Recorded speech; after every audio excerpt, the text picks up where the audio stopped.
টিএমসিপির সঙ্গে আরও চরমে সংঘাতে কলকাতা বিশ্ববিদ্যালয়ের উপাচার্য শান্তা দত্ত দে। টিএমসিপি প্রতিষ্ঠা দিবসের দিন পরীক্ষাকে কেন্দ্র করে সংঘাতের সূত্রপাত।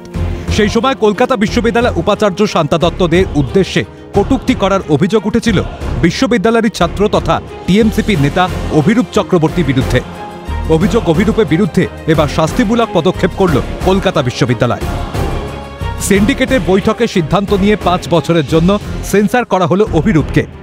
এই সময়কালে কলকাতা বিশ্ববিদ্যালয়ের কোনো কোর্সে ভর্তি হতে পারবেন না অভিরূপ, আবেদন করতে পারবেন না কলকাতা বিশ্ববিদ্যালয়ের চাকরিরও। আর এমন শাস্তিমূলক পদক্ষেপের পরেই সরব অভিরূপ। বিশ্ববিদ্যালয় উপাচার্যের বিরুদ্ধে পিএইচডির রেজাল্ট আটকে রাখার অভিযোগ তুলেছেন। পাশাপাশি তাকে এক হাত নিয়ে বলেছেন প্রতিহিংসামূলক আচরণ। বিষয়টি নিয়ে আদালতের দ্বারস্থ হব। গণমাধ্যমে আমি দেখলাম যেরকম একটা ডিসিশন ইউনিভার্সিটি নিয়েছে, সম্পূর্ণভাবে এটা একটা হিংস্র আচরণ এবং রাজনৈতিক প্রভুদেরকে খুশি করার জন্য এটা করলেন, আবারও বলছি। এবং ইল্লিগাল বেআইনি কেয়ারটেকার ভিসির সমালোচনা করার জন্যে এই প্রতিফলন পেতে হলো।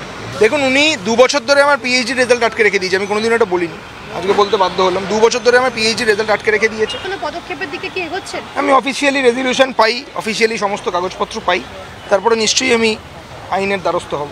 পুরো বিষয়টিতে শিক্ষামন্ত্রী ব্রাত্য বসুর দৃষ্টি আকর্ষণ করেছেন অভিরূপ। শাস্তি খাড়া নামায় এবার কি হয় সেটাই এখন দেখার। ক্যামেরায় গোপাল তপাদারের সঙ্গে দীপাঞ্জনা সাউ এবং সায়ন্তন ভট্টাচার্যের রিপোর্ট, ক্যালকাটা নিউজ।